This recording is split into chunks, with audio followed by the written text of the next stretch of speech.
और इस वक्त बड़ी खबर मैं आपको बता दें, परमाणु रिसर्च सेंटर पर रूसी हमला हुआ है, जहां परमाणु सेंटर पर मिसाइल से यह हमला बोला गया है। यूक्रेन की परमाणु त्रासदी की आशंका इस वक्त की सबसे बड़ी खबर। और आप देखिए, रूस का आरोप यह लगता रहा है कि 20 साल से ये हमले की तैयारी और परमाणु बम बनाने की कोशिश में था। लेकिन इस बीच खार्किव के बारे में हम आपको बता रहे हैं, जहां परमाणु सेंटर है और उसी रिसर्च सेंटर पे हमला बोला गया है। खार्किव की परमाणु सेंटर पर हमला बोला गया है रूस की सेना की तरफ से, जहां परमाणु रिसर्च सेंटर पर रूसी हमला हुआ है। परमाणु सेंटर पर मिसाइल से हमला, ये तस्वीरें भी दिखा रहे हैं एक एक करके। ये युद्ध की तस्वीरें हैं यूक्रेन की। ये तस्वीरें खार्किव में 37 एक्टिव परमाणु सेंटर है। रूस ने ग्रैड मिसाइल से ये हमला बोला है और उसको इसके बारे में मालूम चल चुका है। उसके खुफिया विभाग जो है, वो खुफिया एजेंसी जो है, वो उसको अलर्ट कर रहे हैं, वो उसको बता रहे हैं कि खार्किव या फिर वो कौन कौन से इलाके हैं जहां पे परमाणु सेंटर है यूक्रेन का। और इस वक्त बड़ी जानकारी, खार्किव में 37 एक्टिव परमाणु सेंटर है, एक दो नहीं बल्कि 37। रूस ने ग्रैड मिसाइल से इस पर हमला बोला है। और क्या ये 37 जो परमाणु सेंटर है, क्या एक एक करके रूस सब पे हमला बोलेगा? ये सवाल इसलिए अहम है क्योंकि परमाणु हमले को लेकर उसकी 3 बार धमकी आ चुकी है। और इस बीच उसने आरोप यह भी लगाया है कि यूरोप कंट्री जो है वो अपना परमाणु यूक्रेन में रखते हैं।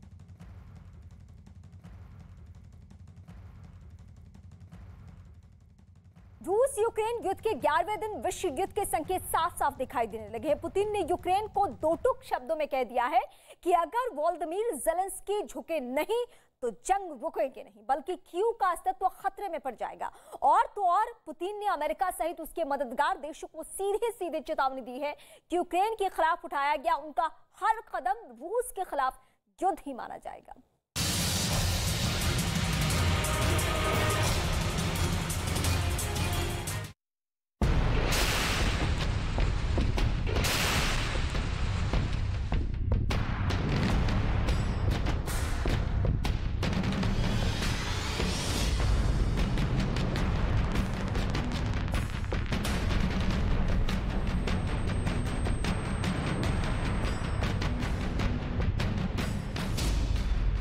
यूक्रेन में तबाही का 11वां दिन।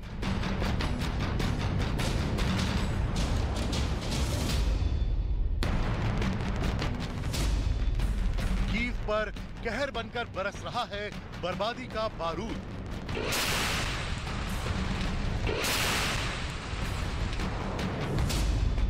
परमाणु जंग की कगार पर दुनिया।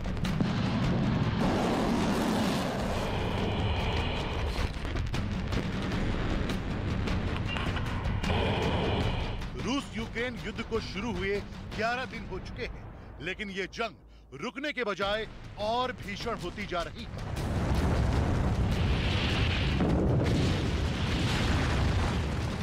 रूसी सेना लगातार यूक्रेन के अहम शहरों को निशाना बनाकर उन पर हमले कर रही है।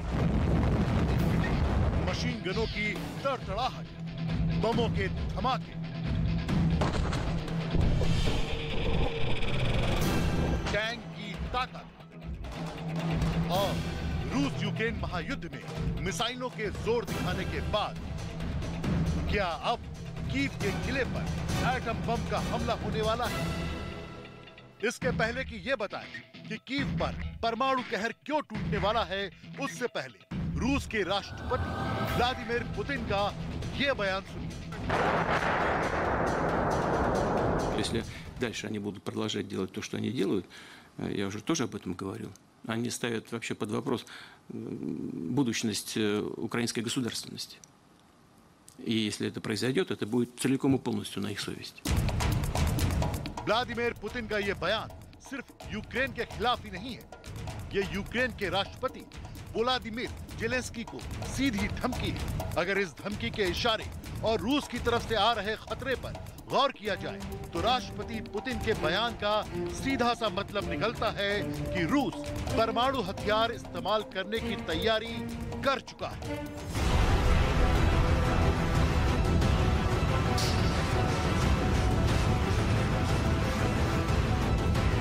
पुतिन की धमकी का सीधा मतलब है रूस ने अपने परमाणु हथियारों को एक्टिव कर दिया है। इंतजार है सिर्फ एक आदेश का, जिसके बाद न्यूक्लियर अटैक का ट्रिगर दबेगा और दुनिया में तीसरे विश्व युद्ध की शुरुआत हो जाएगी।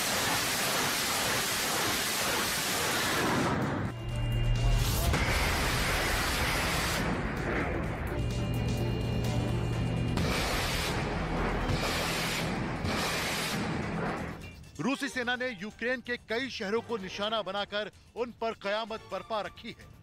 आलम यह है कि यूक्रेन पर रूसी हमले के बाद जिधर भी नजर दौड़ाइए उधर सिर्फ और सिर्फ तबाही और बर्बादी ही नजर आती है।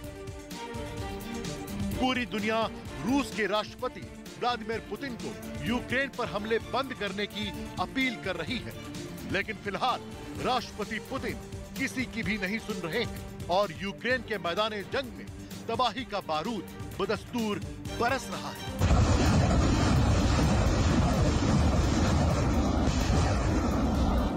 फेडरेशन ऑफ अमेरिकन साइंटिस्ट की ताजा रिपोर्ट के मुताबिक रूस के पास दुनिया का सबसे बड़ा परमाणु हथियारों का जखीरा है।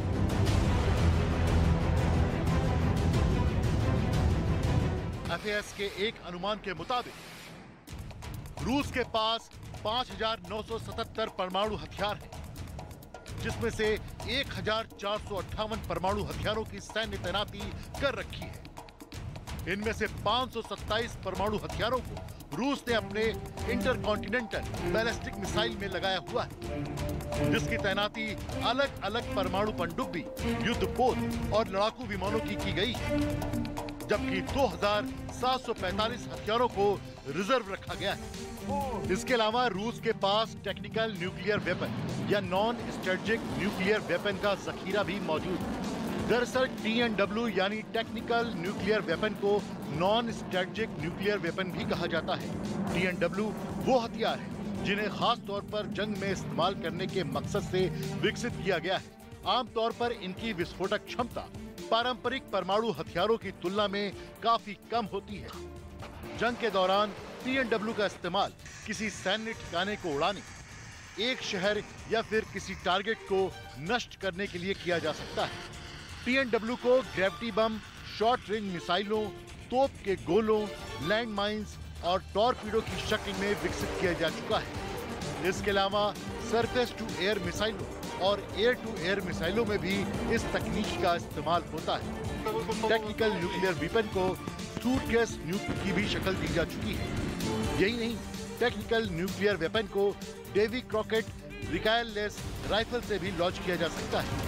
पारंपरिक परमाणु की तुलना में एक टेक्निकल न्यूक्लियर बम से 10 किलो टन तक की क्षमता का धमाका किया जा सकता है।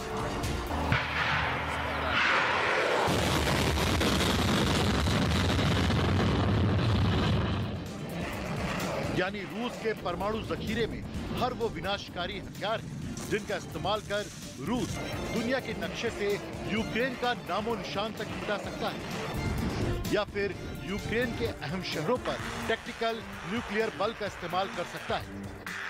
और अगर ऐसा होता है, रक्षा विशेषज्ञों का अनुमान है कि अगर रूस 30 किलो टन के परमाणु बम से हमला करता है तो 4 किलोमीटर तक पूरा इलाका बर्बाद हो जाएगा, और अगर वो 1000 किलो टन तक परमाणु बम गिराता है तो उससे 100 किलोमीटर तक का इलाका नष्ट हो जाएगा।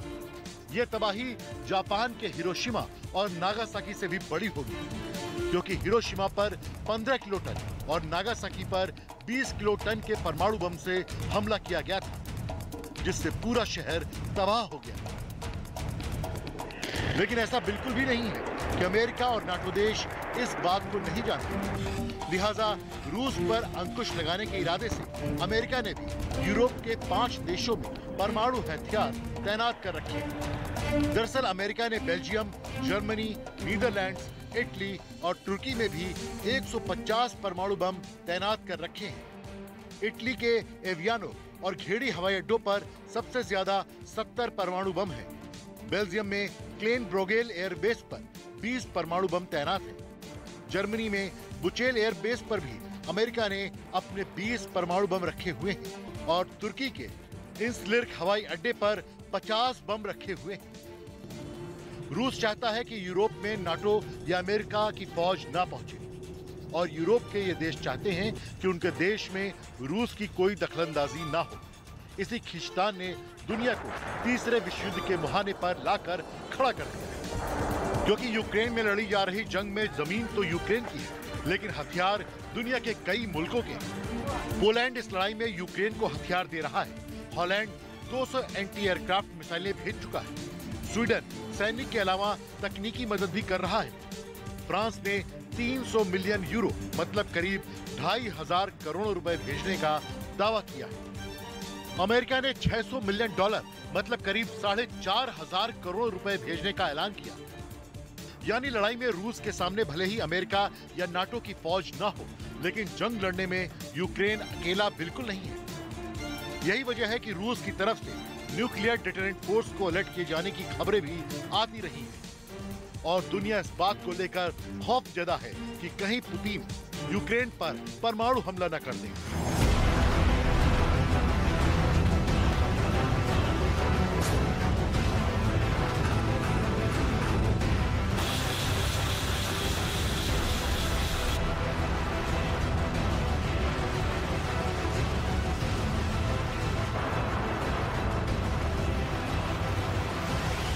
यूक्रेन पर हमला करने के कुछ ही दिन के बाद रूस के राष्ट्रपति व्लादिमीर पुतिन ने यह दावा किया था कि यूक्रेन के पास अभी भी सोवियत संघ वाली परमाणु तकनीक मौजूद है, जिसका इस्तेमाल करके यूक्रेन परमाणु हथियार बनाना चाहता है।